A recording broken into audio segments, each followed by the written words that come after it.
Você viu o que aconteceu hoje na CNN Brasil? O número de demissões e de nomes conhecidos do jornalismo é um assunto. Bom, primeiro tem um aspecto pessoal, né? Alguns conhecidos nossos e tal que perderam o emprego. Tem o Fernando Molica lá no Rio, o Sidney Rezende, que são bons jornalistas e estavam na CNN lá no Rio de Janeiro, fecharam a sucursal. E em São Paulo, várias demissões também. Mas para além da questão, né, jornalística, dos amigos que perdem o emprego, e é sempre terrível, né? A gente assistia quase 100 demissões, me parece, na CNN. Tem um aspecto estratégico, né? O que está acontecendo, né? A CNN veio com muito dinheiro, é o Menin que está por trás, que é um homem rico. E, de repente, será que ela não está conseguindo se segurar na concorrência com a Jovem Pan, que veio pela extrema-direita, com menos investimento? A gente tem que entender que é uma empresa, que é um negócio. E que, se a CNN, quando ela surgiu, havia expectativa de que ela fosse bolsonarista. E o Bolsonaro deu entrevistas exclusivas para a CNN, só que, a certa altura, inclusive com o quadro de jornalistas que a CNN tinha, era insustentável continuar apoiando o Bolsonaro. Então, parece que ela veio, no primeiro momento, para fazer um contraponto, parece, tá? Com um contraponto à Globo, naquela ocasião, que a Globo era, e isso é preciso dizer, a adversária do Bolsonaro, do bolsonarismo, por conta de uma questão histórica, viu?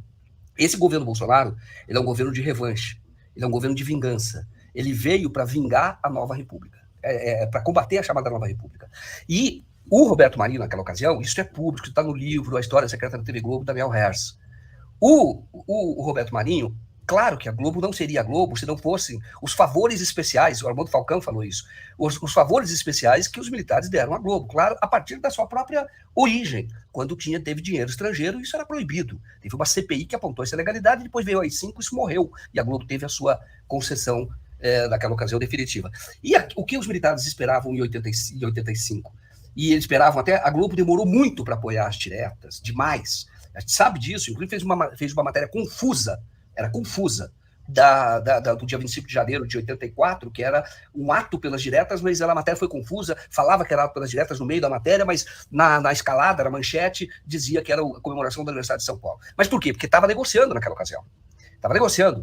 E depois ela negociou com o Tancredo, e a gente sabe que foi o Ministério da Comunicação que foi para o Antônio Carlos Magalhães, que, em compensação, ganhou a franquia da Globo lá na Bahia. Enfim, a Globo cresceu com os militares. E aí, para chegar na CNN. E aí, quando o Bolsonaro assumiu, um dos alvos era efetivamente a TV Globo, por conta disso, que eles consideraram uma traição. Porque você lembra que naquele debate, ou numa entrevista à Globo News, o Jair Bolsonaro leu um editorial do Roberto Marinho, quando o Roberto Marinho apoiava a ditadura, e depois ele traiu, efetivamente, você sabe isso. E o que ocorreu? Quando surgiu a CNN, então qual era a interpretação do próprio mercado? Virar uma concorrência para a Globo, com a marca da CNN. Pelo menos a Globo News, né? Pelo menos uma concorrência contra a Globo News. Pelo menos para a Globo News. E teria para ajudar na formação de opinião, e no começo parece que foi mesmo. Só que, vamos dizer o seguinte, o governo Bolsonaro é indefensável, ele é um governo dos piores, ele é um governo que não dá, mesmo que tenha sido esse o projeto inicial, não dava para sustentar. E o que está ocorrendo? Como jornalismo é negócio, tem que entender que é uma empresa. É que nem responsabilidade fiscal, você não pode gastar mais do que arrecada. E é claro que você percebe que hoje ela está fazendo um ajuste ali, tentando um ajuste que é para fazer com que as contas batam. É claro que está fazendo isso. Eu, como jornalista, fico triste porque eu conheço essas pessoas. Sei, por exemplo, da competência da Mona Lisa Perrone. Eu conheço a Mona Lisa. Séria, entendeu? Honesta, correta, fazer a interpretação correta.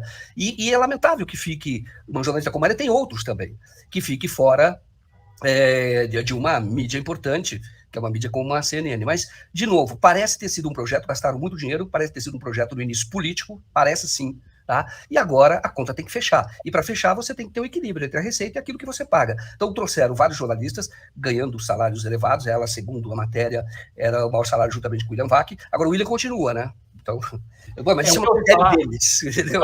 O que eu ouvi falar é que, assim, houve uma troca na direção, eu ouvi falar, não, isso é fato, né? Houve 2 trocas já na CNN. Saiu o Douglas Tavolaro, que foi quem era ex-diretor da Record, foi meu diretor, meu chefe na Record, vamos dizer assim, foi para lá para montar a CNN, depois ele brigou lá com o Menin colocou a Renata Afonso, e agora ele trocou de novo, é um terceiro diretor já. E esse diretor que entrou agora veio com essa ordem, é acertar as contas, meu filho. Chega de tomar prejuízo, é aquilo que você está falando aí, né?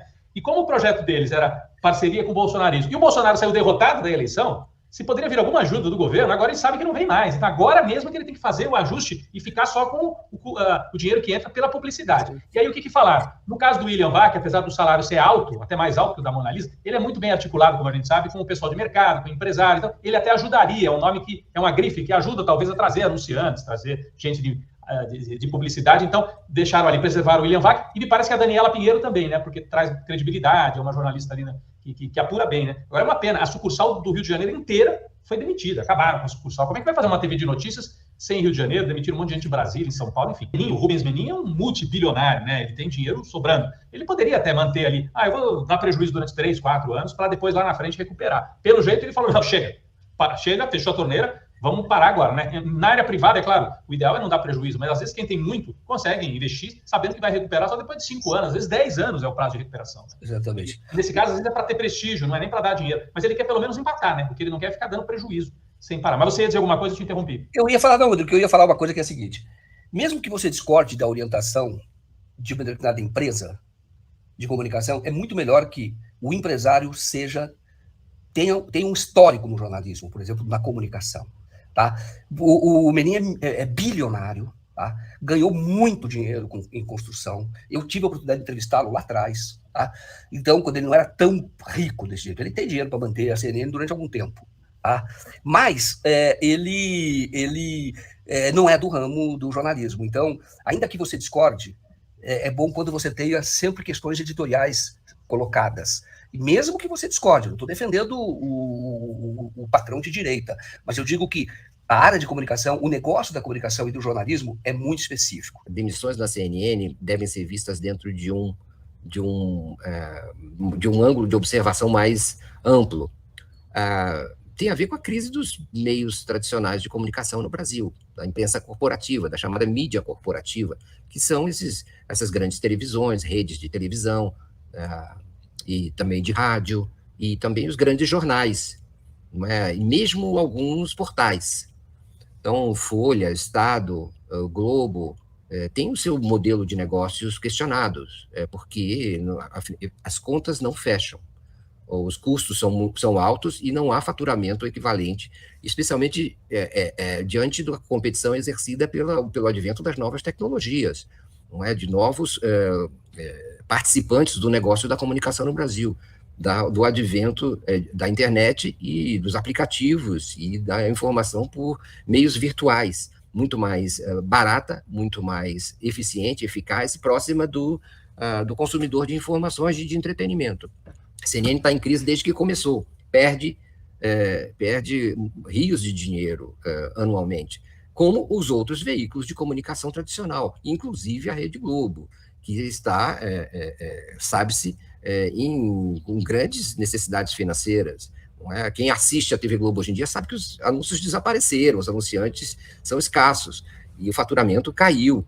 Ao mesmo tempo, os custos continuam muito altos e a audiência também vem caindo regularmente. De forma que a CNN tentou se viabilizar de forma um pouco voluntarista no Brasil. Não há como sustentar esses gastos. E aí parece que esse João Camargo, não é, que é o novo, como se chama, novo diretor-geral da empresa. É o novo CEO, né? Eu ouvi tu falar essa palavra CEO, porque eu acho ela tão estranha. Não é? É muito, não é? É muito. Porque, na verdade, é igual. Hein, Mário? É igual assim, colaborador, não é? Você fala assim, da empresa e tal. Não, CEO também é complicado. Né? Esse sujeito que é da Esfera Brasil, não é uma concorrente do LIDE, do João Dória, Esfera Brasil, na verdade é um lobista, não é? Veio para, vamos dizer assim, tentar fazer com que as contas da CNN fechem e que haja equilíbrio. Eu acho que é isso que está por trás dos cortes. Não vai ser apenas da CNN que vão acontecer cortes radicais. Vai ser também em outros veículos de comunicação. Chega ao fim do ano, é essa mesma história sempre. Sempre, né? Sempre história. E vai acontecer em outros veículos. Já está acontecendo. Já estão, pelo menos, há um rumor e um temor mesmo dentro das redações em relação a como vai ser esse fim de ano. Note que a CNN deixou, não é, dois principais estrelas. Ele demitiu várias estrelas, não é? Como Boris Casoy, como o Leandro Carnal, e outros, e manteve duas estratégicas, William Vac, conhecido comentarista, jornalista e âncora conservador, e a Daniela Lima, mais ligada à Folha, mais progressista, de centro-esquerda. Então, o que parece é que se manteve uma espécie de uma tentativa de uma certa um certo equilíbrio, né? Assim, E lembre que essa emissora foi fundada por aquele Rubem Menin, da família Menin, da MRV, do Banco C6 de Belo Horizonte, como um investimento um pouco selvagem, né? Já teve aquele Rubens Tavolaro, que foi o presidente, o CEO anterior, e que já foi também defenestrado. Então, há uma contínua, digamos assim, afunilamento dos recursos materiais para que eles caibam dentro dos recursos disponíveis, para que eles caibam, os dispêndios com o pessoal caibam dentro do faturamento da empresa.